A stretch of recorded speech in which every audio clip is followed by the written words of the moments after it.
want to start here, and this is probably something that we're going to have to talk about several times because it's really hard to understand. But we've talked about it once before over several months, but I think things have gotten significantly worse. And let me explain. Last January, Germany started asking if they could just come into the Federal Reserve and look at their stash of gold. This is the gold that the feds supposedly hold. And the Fed said no. Germany was like, I'm sorry, what? Well, not surprisingly, Germany announced soon after that they wanted their gold back because they weren't even allowed to see their gold. That got them a little nervous. They said, we want to repatriate our gold from the Fed. Bundesbank to bring gold home, plans to hold 50% of gold reserves in Frankfurt by 2020. So 300 tons are going to leave New York, 374 tons from Paris. That's cool. Why is that? Well, gold it's not quite clear why. I bet you that's not a very big... It's German politics. Yeah, is that what it is? I mean, because they want to have it, right? They moved it out of Germany because of the Cold War, right? The threat the Russians would take it. It's just the same reason most of the gold is sitting in the basement of the New York Fed. In World War II, Europeans moved their gold over here to avoid the war, and now they're moving it back. And, you know, there's something tangible and visceral about all exactly, gold, Larry. The German Federal Court of Auditors, bullcrap. which oversees the government's... This is the biggest bunch of bullcrap I've ever heard. Why does anybody watch these guys? I have no idea. The reason why they moved the gold over the United States is because we said we would be the gold standard. Yes, they wanted to move the gold over here for security reasons, etc., but we promised them that we would never go off the gold standard, and we didn't until the 1970s. Why do they want to move them over? Well, there's something to tangible gold. Well, no, not if you believe in this. What's the difference? But if you say, hey, can I get into that bank and see my money? And the bank says, no, I don't think so. Don't you say I want to take my money out of that bank and I'm going to store it someplace else? So the gold supposedly has been sitting in the vaults since the 1950s. And, you know, it shouldn't take any more than a little bit of swiffering before you send it back. But the Fed said that it's going to take until 2020 before they can return that gold. 7 years. Now, why would it take 7 years to dust something off and ship it out? I mean, we have FedEx. I know you're not going to send FedEx, but we have cargo planes. Now, that's what they said last year. They were going to make their first payment on that over the holidays, and they did. But something happened along the way. Apparently, we had to melt their gold bars down. The Fed claims that about 6,700 tons of gold from Germany is in their vaults. What Germany is asking to get back is 300 tons, 5% of their stack. Shouldn't be a problem. It's been a year since they requested, and the U.S. has just sent back 37.5 tons. That's 50 tons short of what we need to send each year to meet Germany's request by the deadline. We didn't even hit the first payment. Okay, that should, if I'm German, that makes me nervous. Wait a minute, you promised you'd send all of the first year, and you only sent half of it. What's the problem here? And here's the disturbing part, even more disturbing.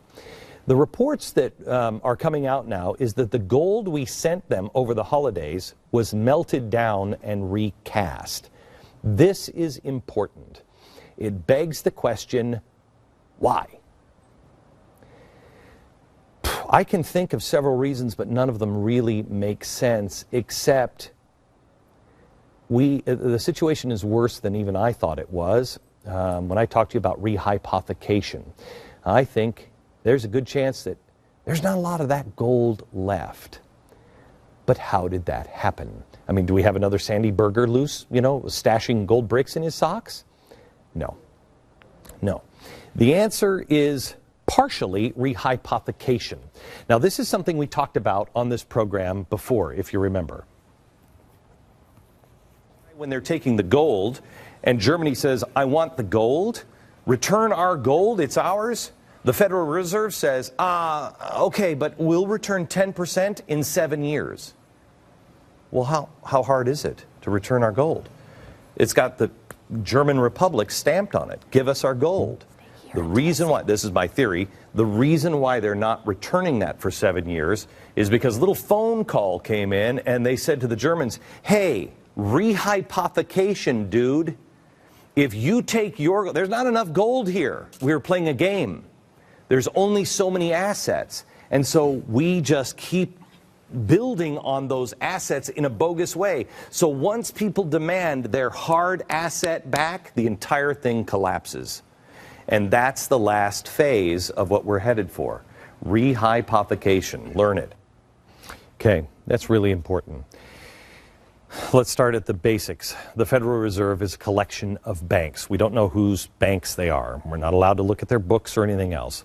They're the ones that we put the gold in, and then they give us this instead. They print our money. But we're not allowed to see that we just gave them all that gold? Yes, that unfortunately is the way it works. Sounds like a scam already, doesn't it? The money has to be backed by something. It needs to be backed by gold. So we put all of our gold into the Federal Reserve, just a giant bank. And they gave us a stack of cash. And then we said, okay, this is the cash the Federal Reserve has. Remember, it's all backed by gold. Then we convinced the entire world, not just the U.S., but the rest of the West. Germany gave it to us, Japan, the UK, everybody gave us their gold to hold, like in a safety deposit box for the entire world. Okay? Safety deposit box. Let me stop there for a second. I want you to think of the vaults down at the basement of the Federal Reserve in Manhattan as a safety deposit box. You go in, say you have jewelry. I have my wedding ring. It's my anniversary today. This is the ring we had made for me. It's the Klimt, the kiss on it. And it's special to me. And if I go to a safety deposit box, I put it in there with all the other, lovely plastic jewelry that I have. And I bring it to the bank and I say, I want to put this in a safety deposit box. They give me a receipt. They give me a key. I go in and I put it all into the safety deposit box. I see it the whole way. Anytime I can walk in and say, I want to see my stuff in my safety deposit. Yes, sir, Mr. Beck, do you have your key? Yes, I do. We both unlock it, then we have it. We each have a key, and I can see it anytime. Now, at some point, if I go back and I say, I want my wedding ring back and I want all my jewelry, they say, oh, I can't let you see that. Wait a minute. What? What do you mean I can't see that? And then, if they give me, not this ring, but they give me another wedding ring, might weigh exactly the same, but it's not my wedding ring. Wouldn't you ask some questions? Let me explain rehypothecation one time, and then back to what happened to Germany. Why I said originally they weren't going to give their money back to them for 7 years is because rehypothecation is exactly what happened to our housing crisis. And it's happening to our gold because everybody got greedy. Everybody was greedy in the housing market. Not necessarily you, but the banks. Here's what happened. Let's say these were just houses. Jeremy here wanted to buy a house. I was a bank. I said, okay, I'm going to need your house as collateral. You continue to pay for that, but I'm holding that collateral. But then me as the bank, I need a loan. So I go over here to Germany and I say, hey, Germany, I have this house over here. If you'll just give me some money for this house, then we'll be square. But if I don't pay you, then you can take this house. Well, wait a minute. I can't really do that because then he becomes the owner of this house, but I'm the owner of this house as well. And then he says he needs some money, so he sells this same house to Japan and then to England. And we keep selling everything to each other over and over again. There's no real asset. If he defaults and doesn't pay me, I default. And because I default, he says, I'm going to default, and he says, give me the house. well, I'm sitting for the house. I need it from him. He needs it from me, but he needs it from him, and he needs it from him, and it goes back around. That doesn't work. This is what's happening with gold. I believe, rehypothecation, the West wanted a fat and sassy lifestyle that none of us could afford. So the Federal Reserve and the central banks all around the world sold our gold over and over and over again. We took our gold and we said, okay, we've already printed all that money for the United States. What the heck? Japan, how much do you need? We're going to take, and you're going to make a loan on this gold for Japan. And then Japan said, okay, Germany needs some money, and we'll give it on America's gold. And then England, it's happening over and over again. That's rehypothecation. That's a Ponzi scheme that I believe happened at the Federal Reserve, and it's starting to fall apart. Now picture this deal happening over and over and over again since 1950, hundreds and thousands of times. Subprime crisis, do you remember that? Imagine that crash on a global scale, and instead of houses, it's gold which backs all of our money, and gold that is not really owned by anyone. Our money becomes worthless. Not a good Ponzi scheme, right? Everything collapses. The Fed's no different right now. But I believe it's worse than this. I believe not only did they rehypothecate all of the gold, but they also said, you know what? I'm going to sell this to somebody else because I, as the bank, also want that money. Oh, and I'm going to take the German money, this gold, and I'm going to sell this one to somebody else too, because I as a bank need some money. Forget about the countries. We've already sold the gold to each other over and over again, but then they just started taking the gold and selling it themselves. Wait a minute. The Federal Reserve, remember what got me here, is the Federal Reserve cannot pay Germany back a relatively little sum that happens. A little sum, not this big box, just a little box of their gold. They can't do it. And when they start asking for it, they stall. And then something weird happens. Nobody's allowed to peek into the vault.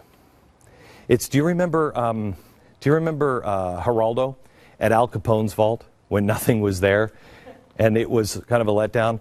This time it won't be a letdown if nothing's there. A German reporter with over 3 decades of experience in financial reporting asked on December 27th, Germany's Bundesbank, their central bank, why the Federal Reserve melted down the gold that was returned. Here is his email. Dear ladies and gentlemen, I am an independent financial journalist. In connection with the transfer of 37 tons of Bundesbank gold from New York to Germany, I came across the news that the bars were melted down before the transfer.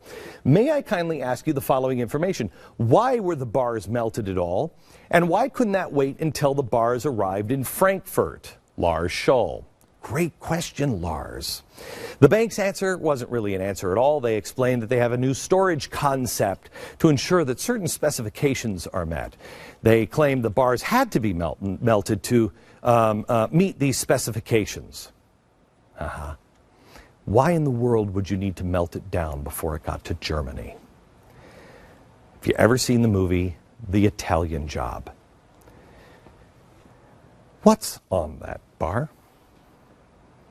It's stamped with a dancer, right? I don't know what Germany's has on it. I don't know, maybe a big beer stein or something.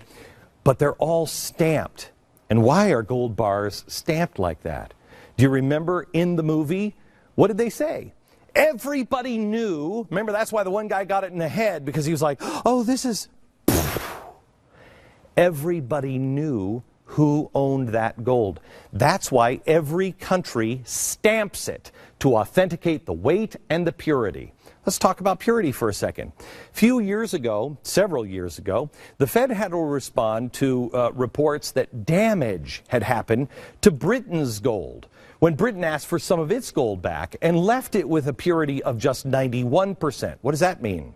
Again, I go to the bank, I give them this, and then I say, what's the purity of this? It was 99.9% pure when I gave it. If it's 91% pure, there's a problem. When you melt down these bars and send them back, you negate the authenticity. We're not able to send them the right amount of gold at all. We're not able to send them their actual bars of gold. That's a red flag to me. And it should have every American and every press organization up in arms asking question. I believe what's happening is far worse than rehypothecation. Not only were the feds playing the Ponzi scheme of rehypothecation, a game on each other over and over, and they all knew it, all the central banks, but I believe they're also physically selling everyone's gold. And now they can't reproduce the stamp, and so they're coming up with whatever they can. Remember, when Britain complained that their money was repatriated gold, it was returned with a small piece of impurity. Well, when you have access to that much gold, skimming it becomes quite tempting. Does anybody have a quarter on them? Nobody actually carries any cash anymore. You think about a quarter or a dollar, an actual coin. You have a quarter?